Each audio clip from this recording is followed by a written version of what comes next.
morning everyone, Heleena here. Mixing up this week, as you know, I also do massage therapy here at Making Strides. So part of our massage therapy we offer dry needling.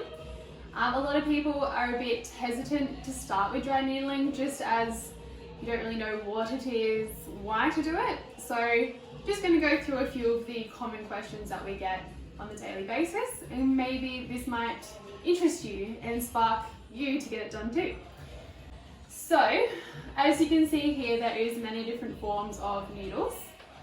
Generally, there's plenty to pick from, but these are the three that I love to use here at Making Strides.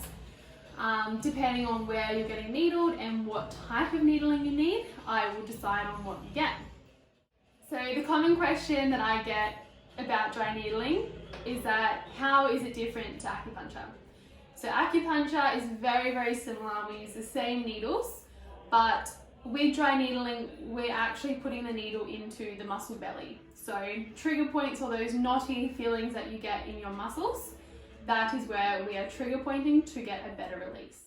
So the difference then in regards to acupuncture, using the same needles, they will generally put into a thing called your meridian lines, which is where the energy is flowing through the body and it's trying to clear or promote energy flow.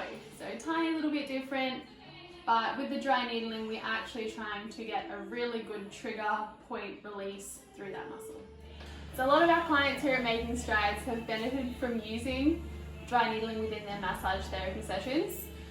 It can be from a range of just overused, tired muscles to help with a really good release. Some other people have also used it from trying to reduce a lot of tone and spasticity through the body.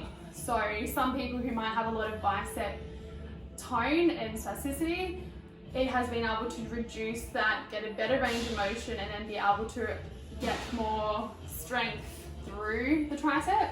A lot of people decide to have massages after their session here at Making Strides, which is great in the terms of if they have to get transportation, it means that we can fit in a whole lot of things into the one day.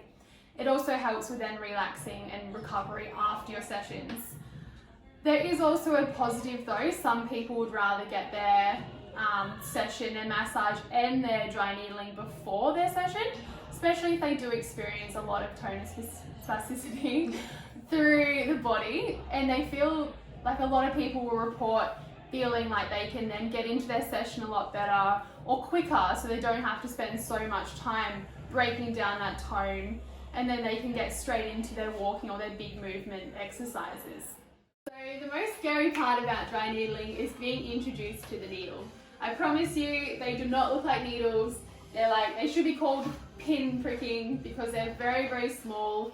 They come in individually wrapped, sealed containers. So you know, I'll show you here, each time we use a new one, we open it up and we only use that needle. So very hygienic. We're not going through and using multiple ones on different people, I promise you. And then once that needle is used, we then pop it straight into the sharp spin. To show you that dry needling isn't that scary, we have the lovely Martin here today to be our demo.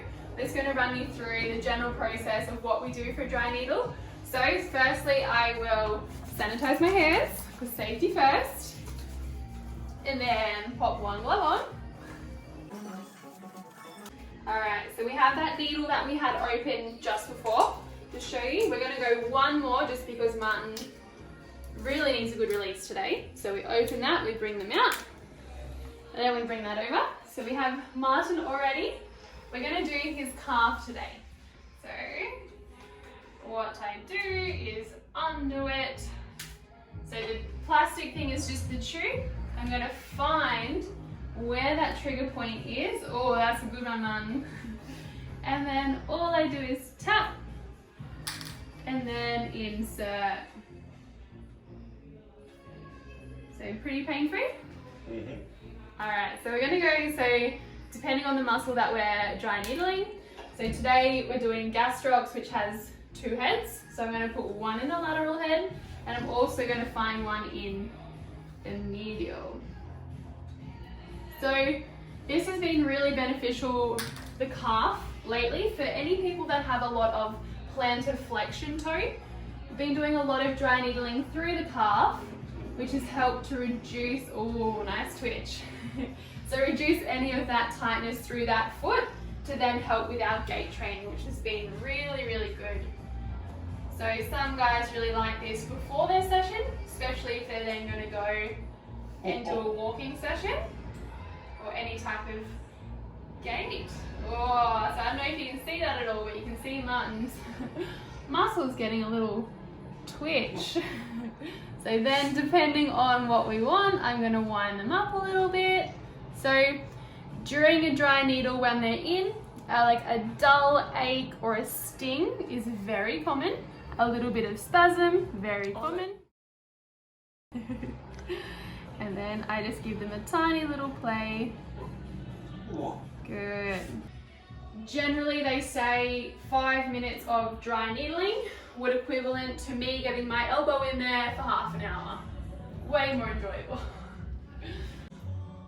Alright, so these have been in for about 5 minutes, so after 5 we'll take them out. So all I'm going to do is take them out, put a little bit of pressure onto that spot, just in case we did cause any little bleeds.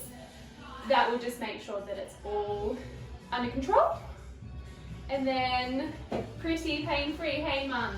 Sure. So if you're thinking about including any dry needling into your sessions, just call us or chat to us next time you're in at Making Strides and we'll get you all started.